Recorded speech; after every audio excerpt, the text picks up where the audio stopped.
sure you can see these, but they're 2 magpie nestlings that I have in my cupboard. There was 5, 3 died. One was just too weak, too small, it's tiny. The other 2 were weak and I was struggling to feed them, and they died.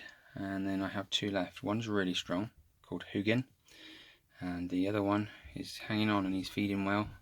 He's not as strong as the other one, and his name's Moonin.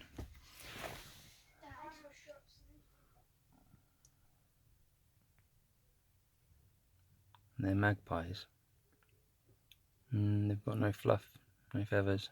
Their eyes aren't open yet. The nest, they fell out of the nest was damaged.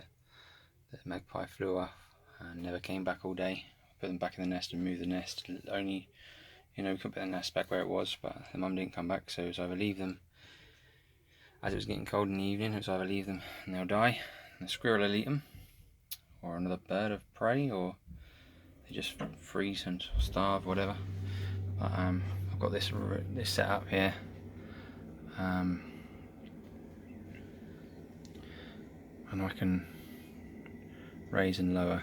Got a clove hitch there I can just pull free, and bought a shroud, infrared light, and it's yeah, and they're quite warm. There's the 2 wires there with thermometers. I bought digital thermometers as well.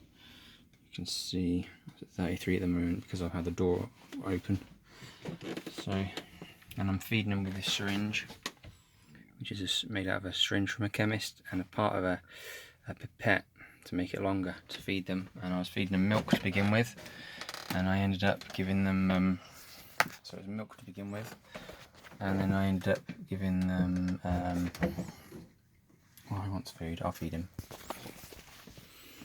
I shouldn't want feeding really because it's not been long, but you can see, I don't know if you can see, he's got his mouth open. Come on.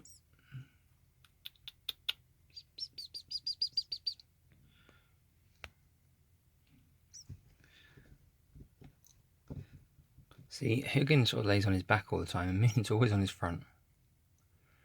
But they're sort of turning a grey colour now. They really are changing colour. It worried me a bit because obviously when the other ones died they turned blue, so it was quite a bit of a worry. But I've had them in the red light, and when I took them into the daylight, I could see the colour they were changing. I've got a towel in there, which is the padding and the main shape of the nest, and then a flannel, and I'm changing the flannels regularly because they're pooing a lot. Because they're eating a lot, they're pooing a lot, so they're doing well. The food that I bought, is a hand feed food for parrots. I'll just go and get that and show. Come on, Chloe, this way. Shut the door. Make sure it clicks properly. We've got a cat, so we've got a double door system to make sure the cat doesn't get it.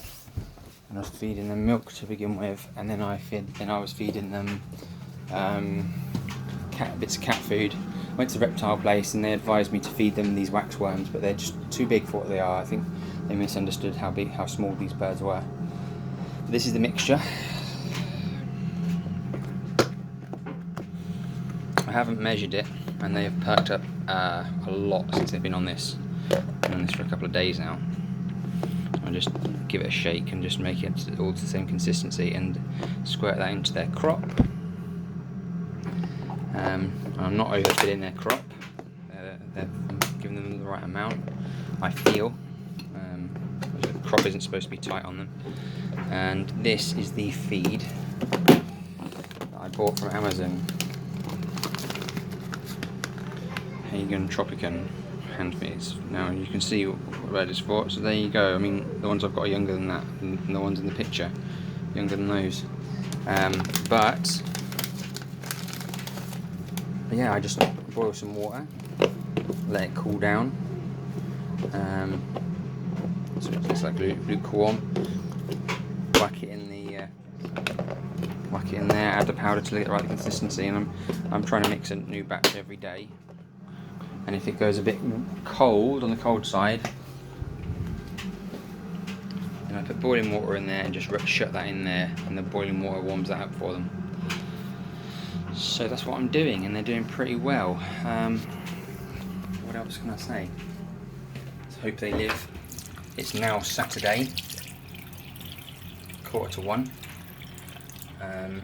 The mum left them Tuesday morning and didn't come back. They weren't fed all day that day until the evening when I took them in. I had them in an old popcorn box, and then I bought the box, cut the hole in the top, put the cage on. So yeah, hopefully they live. It's taken a lot of my time, a lot of money. I just hope that they survive, at least one of them. It'll be really cool to release them. I'm going to build an aviary outside.